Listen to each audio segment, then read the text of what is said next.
Bom dia, a paz do Senhor. Quem vos fala aqui é a missionária Nadira Albano. Hoje é dia 6 de outubro de 2024, um domingo, né, aqui em São Paulo.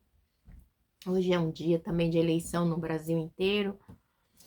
E estamos começando mais um momento João 3,30, que ele cresça, que eu diminua. Como de costume, vamos estar orando e logo em seguida vamos estar passando para a preciosa palavra do Senhor. Amém? Mãe, Oi. eu só fui Meu Deus, meu Pai, em nome de Jesus, nessa hora entra na tua presença santa, pedindo perdão pelas minhas falhas, pelos meus pecados que são em número. Meu Deus, eu apresento o meu lar, a família, o ministério, o chamado, tudo tem confiado na minha pessoa. Arabalassura, eita Deus, eu te agradeço por mais este dia, Aramandacica, Narabalassai, pela oportunidade, Pai, de levantar, de andar e falar. Deus, eu te agradeço pela vida da minha família, do meu esposo, dos meus filhos. Eu te agradeço porque o Senhor tem sido socorro bem presente na hora da angústia. Deus, apresenta também a vida desse irmão, dessa irmã que vai estar do outro lado ouvindo a ministração dessa palavra. Que o Senhor possa estar indo de encontro, cuidando, guardando, livrando, salvando, libertando. Se tiver alguém desempregado, que o Senhor possa estar abrindo as portas. Se tiver alguém enfermo, que o Senhor possa estar curando. Se tiver alguém lutado, que o Senhor possa estar consolando neste dia, papai querido. Visita, Pai, Naramalashi Comanai, as crianças que são espancadas, que são abusadas, que são maltratadas, a mulher, Pai, que estão passando por situações, Pai, de espancamento, muitas, Pai, que estão ameaçadas de morte, muitas, Pai, que sofreram feminicídio, deixaram seus filhos, Pai, por causa de homens, Pai, Aramadassudecomanai, usado por Satanás. Ah, Senhor Deus, tem misericórdia, repreende toda a maquinação de Satanás contra as nossas vidas. Visita os asilos, visita os idosos, visita os lares, visita os pais de família, visita, Pai, os três poderes do nosso país, o executivo, o legislativo, o judiciário, e visita a nossa nação, meu Deus, é o que eu te peço neste dia, em nome do Pai, do Filho e do Espírito Santo de Deus. Amém. Amém. A palavra hoje está em João 6, tá? A gente está na maratona, a gente vai estar meditando em João 6, que diz a primeira multiplicação dos pães, tá? E diz assim, algum tempo depois, Jesus partiu para outra margem do mar da Galileia, ou seja, o mar do Tiberíades. E grande multidão continuava a segui-lo, porque viram os sinais miraculosos que ele tinha realizado nos doentes. Então Jesus subiu ao monte e sentou-se com seus discípulos. Estava próxima à festa judaica da Páscoa. Levantando os olhos e vendo uma grande multidão que se aproximava, Jesus disse a Filipe, onde compraremos pão para este povo comer? Fez essa pergunta apenas para pô-la à prova, pois já tinha em mente o que ia fazer. Felipe lhe respondeu, 200 denários não compraria pão suficiente para que cada um recebesse um pedaço. Outro discípulo, André, irmão de Simão Pedro, tomou a palavra. Aqui está um rapaz com 5 pães de cevada e 2 peixinhos. Mas o que é isto para tanta gente? E disse Jesus, mande o povo assentar-se. Havia muita grama naquele lugar e todos se assentaram. Eram cerca de 5.000 homens. Então Jesus tomou os pães, deu graça e os repartiu entre os que estavam sentados. Estava sentado tanto quanto queria, e fez o mesmo com os peixes. Depois que todos receberam o suficiente para comer, disse aos seus discípulos, ajunte os pedaços que sobraram, que nada seja desperdiçado. Então, eles os ajuntaram e encheram 12 cestos com os pedaços dos 5 pães de cevada, deixados por aqueles que tinham comido. Depois de ver o sinal miraculoso que Jesus tinha realizado, o povo começou a dizer, sem dúvida, este é o profeta que devia vir ao mundo. Sabendo Jesus que pretendia proclamá-lo rei, a força retirou-se novamente sozinho para o monte. Meu Deus, meu Pai, em nome de Jesus, essa é a palavra que o Senhor colocou no meu coração neste dia. Senhor Deus, nós estamos numa maratona, Pai, onde nós estamos hoje, Pai, no Evangelho de João, capítulo 6. Senhor Deus, eu te peço que eu diminua, que o Senhor cresça, que eu não fale aquilo que eu quero, mas somente aquilo que o Senhor vai falar aos nossos corações, como é o nome desse canal, João 3,30, que o Senhor cresça e que eu diminua. Amém? Essa palavra está falando da primeira multiplicação dos pães, né? A gente vê que é algo assim que acontece. Deixa eu botar um pouquinho mais para trás a câmera. Que diz bem assim: algum tempo depois, Jesus partiu para outra margem do mar da Galileia, ou seja, o mar da Tiberíades, e grande multidão continuava a segui-lo, porque viram os sinais miraculosos que ele tinha realizado nos doentes. Então Jesus subiu ao monte e sentou-se com seus discípulos. Estava próxima à festa judaica, ou seja, a multidão seguia, tá? Então, se era multidão, eram muitas pessoas, o nome já diz, né? Então, Jesus, a gente vê que acontece o quê? Ele vai, né? E a multidão o acompanha. E aí, por a multidão acompanhar, ele alimenta a multidão com a palavra dele, porque Jesus é o próprio pão da vida, tá? Mas só que acontece o quê? Chega um determinado momento, né, que levantando os olhos e vendo uma grande multidão que se aproximava, Jesus disse a Felipe, olha no 5, aonde compraremos pão para este povo comer? Fez essa pergunta apenas para pô-lo à prova, pois já tinha em mente o que ia fazer. Então, Jesus, né, vendo que a multidão seguia, ele simplesmente, ele fala assim, gente, o que a gente vai fazer? Tem nos outros capítulos que ele fala assim, não vou despedir a multidão, né, com fome, pois eu tenho, como é que se diz? Misericórdia deles para que eles não venham desfalecer no caminho. E aí diz que Jesus fala para onde a gente vai comprar tanto pão para alimentar essa multidão, né? Ele quis botar à prova, né? Porque ele já sabia o que ia fazer, né? Aí ele ia multiplicar, mas ele perguntou para Felipe, para ver se Felipe conseguia dar uma resposta. Algo totalmente coerente àquilo que Jesus, sendo Jesus, poderia fazer, sempre ajudando, tendo misericórdia. E aí, Jesus, olha qual a resposta de Felipe. Onde compraremos pão para esse povo comer? Fez essa pergunta apenas para pô-lo à prova, pois já tinham em mente o que ia fazer. Felipe lhe respondeu, 200 denários não compraria pão suficiente para que cada um recebesse um pedaço. Ou seja, 200 denários seria 200 dias de trabalho de um homem. Então, ou seja, quase mais de meio ano trabalhado, né? E ele faz essa pergunta, excelência, aonde? Não tem. É muito dinheiro, é muita grana, é muita coisa. E aí, isso, aí diz assim, aí no 7. No 8. E outro discípulo, André, irmão de Simão Pedro, tomou a palavra. Aqui está um rapaz com 5 pães de cevada e 2 peixinhos. Mas o que é isto para tanta gente? Né? O que é isso? 2 pães, 5 pães e 2 peixinhos, né? O que é isso para mim e para você? Para mim e para você? É só 5 pães e 2 peixinhos. Mas para Jesus é a multiplicação dos pães. Né? Aquilo que na tua mão é pouco, não é nada, entrega para o Senhor que Ele há de multiplicar. Nesta manhã Deus diz que está chegando com socorro. Deus está chegando com providência. Deus está repreendendo as obras de macumbaria, de trancar rua, de Zé Pilinto, seja lá o que for. Esses demônios que recebeu o nome, não sei da onde, que sai! Em nome de Jesus, porque o nosso Deus é o Deus que multiplica 5 pães e 2 peixinhos e alimenta uma multidão de mais de 5.000 homens, fora crianças e mulheres. E nesta manhã o Senhor está te alimentando. Então, Jesus, ele pega, né, 5 pães e 2 peixinhos. Na minha mãe, na sua não é nada, mas na mão de Jesus é a multiplicação dos pães. E disse Jesus, mandemos o povo assentar-se, havia muita grama naquele lugar. E todos se assentaram, era cerca de 5.000 homens. Então Jesus tomou os pães, deu graças e o partiu entre os que estavam sentados, tanto quanto queria, e o fez o mesmo com os peixes, né? Então Jesus repartiu, né, fez esse grande milagre ali. E detalhe, depois que todos receberam o suficiente para comer, disse aos seus discípulos, e comer, igreja, repetiram, sobejaram, comeram, tá? Então, ele diz assim, ajunta os pedaços que sobraram, que nada seja desperdiçado. Então, Jesus, o que ele dá para mim e para você, ele não quer que a gente desperdice, ele quer que a gente guarde, né, para que a gente abençoe o próximo, ele não quer que desperdício, tá? É igual o maná no deserto. O maná todos os dias era enviado ali na época de Moisés, né? O Senhor falava assim, não guarde, né? O Senhor falava para não guardar. Então, é o que a gente deve fazer. A gente tem que confiar. E não é fácil, igreja. Mas tem que confiar no Senhor. Então, eles ajuntaram e encheram 12 cestos com pedaços de 5 pães de cevada deixados por aquele que tinham comido. Depois de ver o sinal miraculoso que Jesus tinha realizado, o povo começou a dizer, sem dúvida, este é o profeta que devia vir ao mundo. Sabendo Jesus que pretendiam proclamar o rei, à força retirou-se novamente sozinho para o monte. Então, Jesus, ele faz a multiplicação, né? E todo mundo come. Aí, ajunta os pedaços dos 12 cestos que havia sobrado, né? E o que acontece? E aí, todos viram ali o sinal miraculoso de Jesus e ali a multiplicação dos pães. Meu Deus do céu, é algo tremendo, né? E aí eles falavam assim, um profeta, com certeza pensavam que Jesus era um profeta, né? Mas o que eles queriam? Eles queriam proclamar Jesus, né? Rei à força.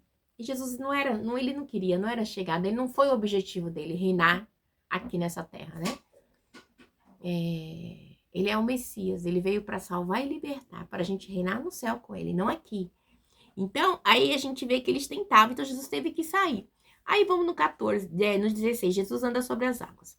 Ao anoitecer, seus discípulos desceram para o mar, entraram no barco e começaram a travessia para Cafarnaum. Já estava escuro e Jesus ainda não tinha ido até onde eles estavam, né? Então, ambos entraram no barco e atravessaram, tá?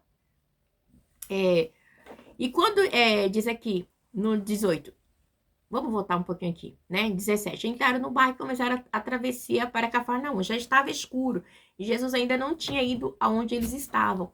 Soprava um vento forte, as águas estavam agitadas. Depois de terem remado cerca de 5 ou 6 quilômetros, viram Jesus aproximando-se do barco, andando sobre o mar e ficaram aterrorizados. Quem vem se aproximando, andando por cima das águas? Jesus, né? Mostrando que ele tem poder sobre a tempestade, sobre as águas, sobre o mar e tudo, e todos foram feitos por intermédio dele, né? Então, assim, Jesus mostrando mais uma vez a sua grandeza, que ele é o sobrenatural, né? Estava sobre ele. E ele vem e diz assim, então resolveram recebê-lo no barco. Logo chegaram à praia para o qual se dirigiam. No dia seguinte, a multidão que tinha ficado no outro lado do mar percebeu que apenas um barco estivera ali e que Jesus não havia entrado nele como seus discípulos, mas que eles tinham partido sozinhos. Então, alguns barcos de Tiberiades aproximou-se do lugar onde o povo tinha comido o pão após o Senhor ter dado graça. Quando a multidão percebeu que nem Jesus nem o discípulo estavam ali, entrou no barco e foi para Cafarnaum à busca de Jesus. Então, o povo, em todo o tempo, eles estavam em busca de Jesus. Né? A gente vê também que quando eles eles veem Jesus, né? É um milagre Jesus andar por cima, porque Jesus ele é o milagre, né? Ele anda por cima das águas, né? Mostrando o poder aos seus discípulos. Todo o poder lhe é dado nos céus e na terra, né? E aí a multidão, o que acontece? Mais uma vez, a multidão estava chegando Jesus, procurando o lugar que ele estava, porque onde Jesus estava, a multidão estava. Porque queria ser curado, queria ser liberto, queria ser alimentado. Porque Jesus, ele não desperdiçava ninguém de mãos vazias. Jesus, ele tinha cuidado com todos eles. Então, Jesus, ele sempre cuidava. E aí, Jesus, ele mostra para mim e para você que um ministério, ele é regado, sabe do quê? De cuidado, de amor, de zelo. Que a gente não deve somente para nós, mas é para ajudar o próximo. A gente está num tempo onde as pessoas são gananciosas, as pessoas ajuntam para si, né? Jesus disse para mim, para você, no Sermão do Monte, não ajuntais tesouros na terra, onde a traça e a ferrugem a consomem, mas sim no céu. Quantas pessoas têm ajuntado na terra, né? Tem ajuntado na terra? Pessoas que têm 100, 20, 30 casas, não tem coragem de dar uma para quem precisa. E de repente a morte vem e leva, deixa tudo aí a ganância do ser humano, né? Quantas pessoas com milhões e milhões e coisa, e quantas pessoas precisando de R$1 não tem, né? Mas Jesus, ele vem dizer para mim e para você que ele é o pão da vida, tá? Que ele é aquele que multiplica. Ele é aquele, Ramanda Sudecomanai, que ele alimentou multidões, ele tem alimentado nos dias de hoje também. Não temas, porque eu sou contigo. Aramalassuri me decomanai, tá bom? E diz assim, Jesus, o pão da vida. Esse é o título que a gente vai entrar agora. Quando o encontraram do outro lado do mar, perguntaram ele, mestre, quando chegaste aqui? Jesus respondeu, a verdade é que vocês estão me procurando, não porque viram sinais miraculosos, mas porque comeram os pães e ficaram satisfeitos. Não trabalhe pela comida que se estraga, mas pela comida que permanece para a vida eterna, a qual o Filho do Homem lhes dará. Deus, o Pai, nele colocou o seu selo de aprovação. Então lhe perguntaram, o que precisamos fazer para realizar as obras que Deus requer? Jesus respondeu, a obra de Deus é esta, crer naquele que ele enviou. Então Jesus está falando assim, eu sou a vida eterna, eu sou o pão da vida. Se vocês crerem em mim, né? Vocês não precisam ter esforço, mas vocês precisam ter fé em Cristo. Não é por obras, é por fé, tá? Então, e o Filho do Homem, ele está aqui, tá? O Pai enviou. E Jesus, né? O que a gente precisa fazer, igreja, né? O que a gente precisa fazer para ganhar a vida eterna? É uma dádiva do Senhor, é você crer, é você confessar, é você aceitar, tá? Para ser achado, escrito no livro da vida. Entendeu? Ramalassure me decoma na sai. Porque, assim, os aspectos que muitas vezes as pessoas imaginam que é as obras piedosas, sim, igreja, Não que não é nessa. Automaticamente, quando você crê em Jesus, você segue Jesus, automaticamente as obras piedosas, elas seguem você também. Você vai amar, você vai ajudar, você vai abençoar, você vai fazer a diferença nessa terra, sabendo que tudo aqui é efêmero e passageiro, né? Então, crê em Jesus. Jesus diz no 29. Jesus respondeu, a obra de Deus é esta, crê naquele que o enviou. Você crê em Jesus Cristo? Esta é a obra indispensável, né, que Deus requer de mim e de você para a vida eterna, a qual conduz à vida eterna e não tem outro caminho, porque Jesus é o caminho, a verdade e a vida. Jesus é a vida eterna, ninguém vai ao Pai a não ser por ele. Tá bom? Aí diz no 30, então lhe perguntaram, qual sinal miraculoso mostrará para que o vejamos e creiamos em ti, né? Eles ainda pediram um sinal para Jesus, né? Eles sempre querem ver um sinal. E aí Jesus, né? Ele diz assim, e creis em ti, que farás? Os nossos antepassados comeram maná no deserto, como está escrito, eles lhe deu a comer do pão. Então eles estão lembrando do maná lá de Moisés, né? Então, Moisés alimentou o povo 40 anos. Mas por quê? Porque Deus enviava todos os dias o maná, né? E Jesus tem o maná eterno, o pão da vida, né? E eles não estavam conseguindo enxergar, né? E aí, vem falar de Moisés para Jesus, né? A gente vê aqui que eles fazem uma comparação. O Moisés, o maná de Moisés foi um alimento temporário, que passageiro, passou os 40 anos. Agora Jesus, é o pão da vida eterno. Vamos continuar aqui com Jesus falando.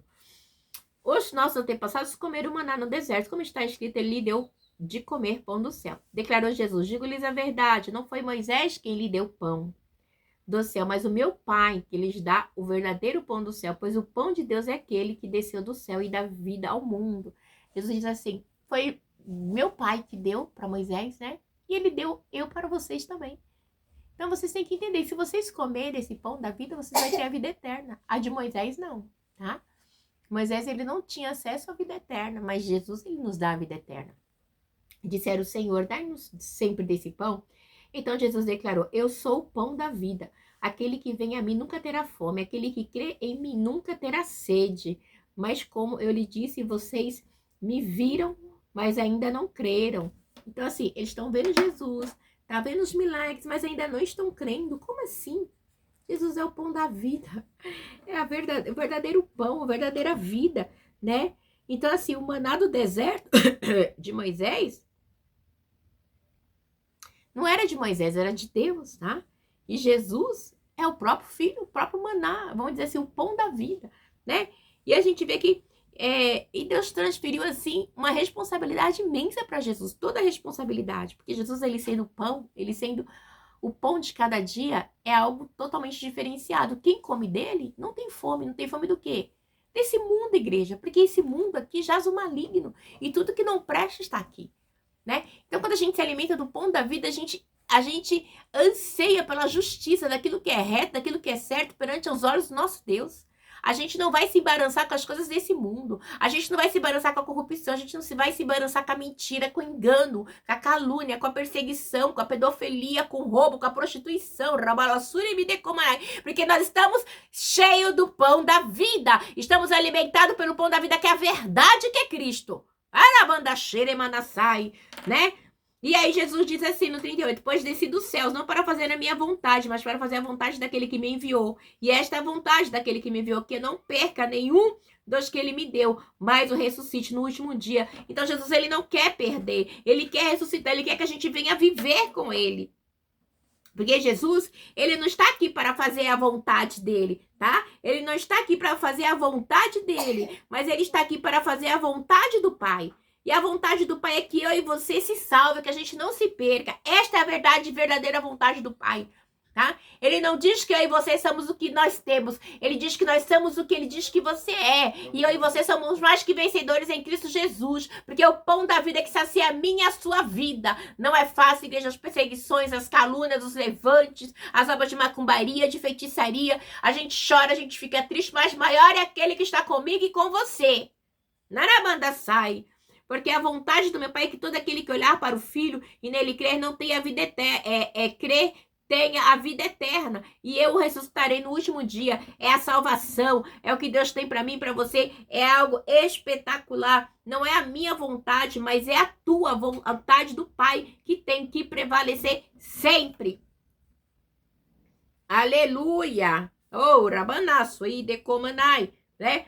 Porque a atuação de Deus, ele atua em todo cenário, em todo tempo, desde Gênesis até os dias de hoje. Até hoje, ele deixa uma história para mim, para você que já tem um fim, Apocalipse, e ele vai continuar reinando, porque a vontade dele tem que prevalecer, tá bom? E não a vontade do homem.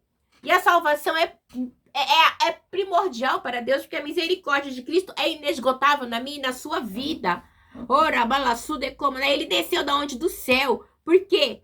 Porque Jesus é divino, Jesus ele é perfeito e ele veio fazer a vontade do Pai. E a vontade do Pai é que eu e você não se perca, que a gente venha ser salvo, né? Que nenhum se perca. Porque o crente verdadeiro, ele persevera, tá? Ele não fica coxando em dois pensamentos. Não vou dizer que a gente não fica triste, fica. Se a gente fica triste, a gente chora. Às vezes a gente pergunta, meu Deus, por que isso? Por que eu tô passando por isso? Sim, mas a verdade é que nós temos um Deus que tem uma vida eterna para mim e para você. E isso não tem como negar. Porque a morte não pode destruir a vida eterna, porque Cristo já destruiu a morte na cruz. E quando nós morremos, se estamos em Cristo, passamos da morte para a vida. Porque aqui nessa terra, antigamente nós éramos mortos quando não conhecíamos Jesus. Então, para você perseverar na fé, na luta, é uma luta, igreja, é uma luta. O diabo, ele vem, ele não brinca de ser diabo. Porque ele quer destruir eu e você que somos imagem e semelhança de Deus, tá? O objetivo de Satanás e seus demônios, a sua potestade, os seus adeptos, é nos destruir. Porque eles odeiam a Deus e nos odeiam também. E sempre que ele achar alguém que dê brecha, ele vai usar para tentar destruir a minha e a sua vida. Mas nós temos um Deus que nos guarda e que ele diz assim, enquanto você estiver comigo, o inimigo da nossa alma não te toca. Ele pode até tentar, mas é tua. A vitória é tua, em nome de Jesus. Vamos continuar. E aí diz assim, Jesus, no 41, com isso os judeus começaram a criticar Jesus porque disseram, eu sou o pão que desceu do céu. E diziam, este não é Jesus, filho de José? Não conhecemos seu pai e sua mãe? Como ele pode dizer que desceu do céu? Criticaram Jesus, sempre criticaram, tá? Por quê? Porque Jesus é pobre, tá? Então assim, e você acha... Eles vão fazer o quê? Sempre criticar Jesus. Se criticaram Jesus, imagine eu e você que somos comedores de arroz e feijão. E respondeu Jesus, porém, parem de me criticar. Ninguém pode vir a mim se o Pai que me enviou não atrair. E eu ressuscitarei no último dia. Está escrito, nos profetas todos serão ensinados por Deus. Todos os que ouvem o Pai e dele aprende e vem a mim. Ninguém viu o Pai a não ser aquele que vem de Deus. Somente ele viu o Pai. Asseguro-lhe que aquele que crê tem a vida eterna. Então o segredo é crer. A vida eterna é crer em Jesus, é crer no sacrifício da cruz, é crer que ele nos amou antes mesmo da gente nos amar, é crer que Deus nos entregou. Eu sou o pão da vida. Os seus antepassados comeram maná do deserto, mas morreram. Entendeu? Morreram. Todavia aqui está o pão que desce do céu, para que não morra quem dele comer. Eu sou o pão vivo que desceu do céu. Se alguém comer deste pão, viverá para sempre. Este pão é a minha carne, que eu a darei pela vida do mundo. Então Jesus falou, eu vou dar a minha vida ao mundo, eu vou dar a minha vida por vocês. Igreja é algo espiritual. Só consegue entender quem está atrelado com o sangue de Cristo, quem está atrelado com Cristo, né? Porque é algo que dirige para a salvação de todos aqueles que entendem e aprendem que a salvação é só por Cristo, tá? Todos os passados de Moisés morreram. Por quê? Porque eles não podiam sustentar a vida espiritual, tá bom? Não tinha como, tá? Porque eles eram carnal, ok? Não morra quem ele comer. Então, o que você comer de Jesus, ou seja, participar da ceia, participar da vinda de Cristo, você não vai perder, porque a dávila de Jesus é a vida eterna, está com ele, a vida eterna, tá? Quem comer desse pão, Jesus, né? Sustenta que ele é a vida, porque ele é a salvação, ele é o caminho, a verdade, tá? E ele dá a vida eterna, e doou-se por mim, por você, é algo tremendo, não tem como negar, tá? No 52 diz assim, então os judeus começaram a discutir, exaltando entre si, como pode este homem nos oferecer a sua carne para comer? Olha só, que perversidade. Jesus respondeu-lhe, eu lhe digo a verdade, se vocês não comerem a carne do Filho do Homem, não beberem seu sangue, não terão a vida em si mesmo. Todo aquele que come a minha carne, bebe o meu sangue, tem a vida eterna, e eu ressuscitarei no último dia, pois a minha carne é a verdadeira comida e o meu sangue a verdadeira bebida. Todo aquele que come a minha carne e bebe o meu sangue permanece em mim. Jesus está falando o quê? Da ceia, tá? Da ceia futura que ia ter ali. A primeira ceia foram com os discípulos, tá bom? Então, a igreja é algo que a gente participa, tá? E é algo muito sério a ceia do Senhor. Então, vamos continuar aqui para mim explicar para vocês mais. Da mesma forma como o Pai que vive me enviou e eu vivo por causa do Pai, assim aquele que se alimenta de mim viverá por minha causa. Esse é o pão que desceu do céu. Os antepassados de vocês comeram maná e morreram, mas aquele que se alimenta deste pão viverá para sempre. Ele disse isso quando ensinava na sinagoga de Cafarnaum. Então, Jesus estava falando, se vocês beberem e comerem da carne, né? E comerem da carne e beberem do sangue, terão a vida eterna em si mesmo, em meio de Cristo, tá bom? Jesus está falando simplesmente assim em referência à ceia. Ele realça também que nós temos que ter uma fé, tá? A respeito dele, que só ele é o caminho, a verdade e a vida. Ele diz mais para mim e para você, né? O sangue aqui, a carne, que é o corpo, e o sangue de Cristo aqui, representa o quê para mim e para você? Uma fonte de vida inesgotável que só está em Cristo, tá? E ele fala que a fé é necessário. É o sacrifício, porque o sacrifício foi feito na cruz, então nós temos que ter a fé, crer, acreditar, né? Ser diferente, ser temente, né? É uma exigência, é um ritual a gente participar da ceia, né? Então, e esse pão que desceu do céu, o próprio Jesus, né? Ele é ilimitado, tá? A salvação é algo ilimitado. Então, assim, é algo para sempre, tá bom? Pensa, Cristo descendo do céu. É algo maravilhoso. Então, vamos ficar firme naquilo que Deus prometeu para mim e para você? O pão da vida eterna é Cristo estar comigo e com você? Muitos discípulos abandonam Jesus. Vamos lá no 60. Ao ouvir isso, muitos dos discípulos disseram, dura esta palavra, quem pode suportá-la? Né? Muitas pessoas não suportam a doutrina do Senhor, porque ela é simples, mas ela requer renúncia. Não tem como você servir ao Senhor se você não se renunciar. Igreja, a prostituição, ela sempre bate na sua porta. Então, mas você tem que renunciar. Tem que ter renúncia. Sem renúncia, você não consegue servir a Cristo. Ao ouvir isso, muitos dos seus discípulos disseram, dura esta palavra, quem pode suportá-la? Sabendo em seu íntimo que os seus discípulos estavam se queixando do que ouviram, Jesus lhe disse, isso os escandaliza? O que acontecerá se vocês virem o Filho do Homem subir para onde estava antes? Isso aqui acontece em Atos, tá? Lá na descida do Pentecoste, um pouquinho antes, Jesus ele sobe para o céu e ele deixa o Espírito Santo, tá bom? Então assim, e eles estão se escandalizando com isso. Então, eles não estão conseguindo entender o mistério. É difícil para eles aceitar o entendimento que eles vão ter que comer. Eles estavam achando que ia comer fisicamente o corpo e o sangue de Jesus. Vamos dizer assim, um canibalismo. Eles não estavam entendendo que era algo espiritual. É chocante de imediato. Mas você tem que entender que não é algo carnal, é algo espiritual, né? Então, eles não estavam conseguindo entender que esses acontecimentos eles iam acontecer na cruz, né? Após a morte de Cristo. E ele tinha que ser feito, tá? E eles não conseguiam entender que Cristo teria glorificado. Então era algo difícil, né? Porque Jesus, ele é a vida. Então não tem como, né? Então tem como você receber a salvação e não participar da ceia, porque é algo espiritual. Espiritual, tá? E eles não suportaram porque era espiritual. Não era carnal, tá? E aí Jesus diz assim, né? Diz assim, o espírito da vida, a carne não produz nada que se aproveita. As palavras que eu lhe disse são espírito e vida. Então, Jesus, ele é o quê? A palavra viva. Jesus é a palavra, é a vida. Jesus é a perfeição. Contudo, algum de vocês que não creem, pois Jesus sabia desde o princípio quais deles não cria e quem o iria trair. E prosseguiu, é por isso que eu lhe disse que ninguém pode vir a mim a não ser que isto lhe seja dado pelo Pai. Então, todos que estão em Cristo, que estão firmados de verdade, que faz a diferença é porque o Pai lhe deu, tá? É o Pai quem envia. Igreja, e é algo assim, que se você não entender esse mistério, você não vai conseguir entender, porque a chegar-se a Cristo é um ato, não é um ato humano, é um ato do céu, tá? Chegar-se a Cristo é algo de Deus. Chegar a Cristo é presente de Deus, tá? Não é algo meramente humano, é espiritual.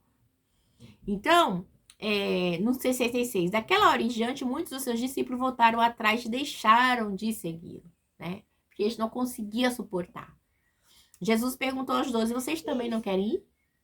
Simão Pedro respondeu, Senhor, para que iremos se tu tens a palavra de vida eterna?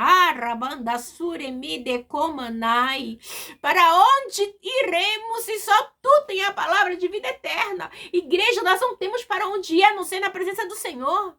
É algo muito sério, igreja. Muitas pessoas hoje deixam o Senhor Jesus por nada. E é difícil seguir Jesus com a perseguição, com a calúnia, com as afrontas, com as obras de macumbaria, com feitiçaria. Mas para onde eu irei se só Ele tem a palavra de vida eterna? Se o Pai me deu a mim, a Ele, e eu recebi a palavra de vida eterna, para onde eu irei? Fala para mim. Não tenho para onde ir. Porque os meus olhos foram abertos e as verdades foram reveladas, né? Então, para onde? Né? Para onde? Não tem como, igreja, tá? No 69, nós cremos e sabemos que és o Santo de Deus. No 70, então Jesus respondeu, não fui eu que os escolhi, os 12. Todavia, um de vocês é um diabo. Ele se referia a Judas, filho de Simão Iscariotes, que embora fosse um dos 12, mais tarde haveria de traí-lo. Então, ele diz assim, todavia, um de vocês é um diabo, né? Jesus respondeu, não fui eu que os escolhi. Não foi o próprio Deus, tá? Para mostrar que ele está no controle. Então, Deus, ele sempre está no controle. Então, a gente tem que entender também que o nosso Deus, né? Ele quer que a gente creia, ele quer que a gente tenha fé, tá? A gente vê que Judas ali, ele foi motivado pelo espírito de Satanás, né? Poderia ter sido qualquer um deles, sim. Mas foi Judas, tá? Porque o diabo, ele conhece a intenção do teu coração. Então, a gente vê aqui que, e detalhe, os historiadores dizem que ele não era galileu, tá? Ele era o único que não era galileu, né? Mas ele trairia Jesus. A gente não sabe por quê, mas a gente sabe que ele deu brecha. Então, que a gente venha fechar as brechas nesse dia. Não permita que o inimigo venha achar brecha na minha vida e na sua vida espiritual.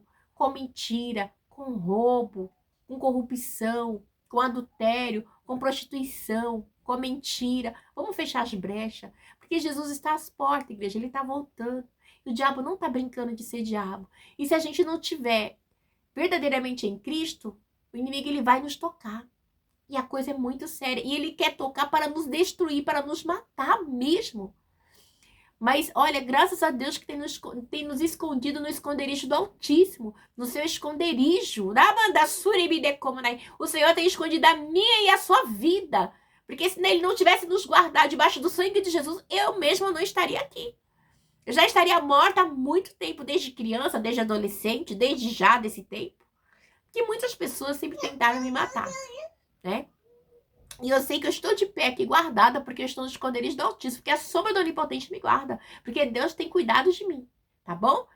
E que Deus possa cuidar da sua vida, da sua família, como Deus possa cuidar dos meus filhos, do meu esposo, porque não é fácil, os dias são maus. E o diabo, ele vem tentando destruir. O diabo só achou brecha ali em Caim para matar Abel, porque ele era perverso, o coração dele era mau, ele era invejoso. E a inveja tomou conta dele de tal maneira que ele destruiu seu irmão. Porque ele não suportava andar para Abel, olhar para Abel e ver que Abel era diferente dele. Ele não suportava. Muitos não suportam olhar para mim, para você e ver que você é diferente. Que eu sou diferente. Então nós temos que ser. É uma obrigação minha e sua. Porque nós somos imagem e semelhança de Deus. Amém? Deus abençoe. Tenha um domingo abençoado, esse dia de eleição também. Que Deus possa fazer o melhor pela nossa vida e pela nossa nação. E não se esqueça, você não depende de político, você não depende de homem, você depende de Deus, amém? Deus abençoe e fica na paz.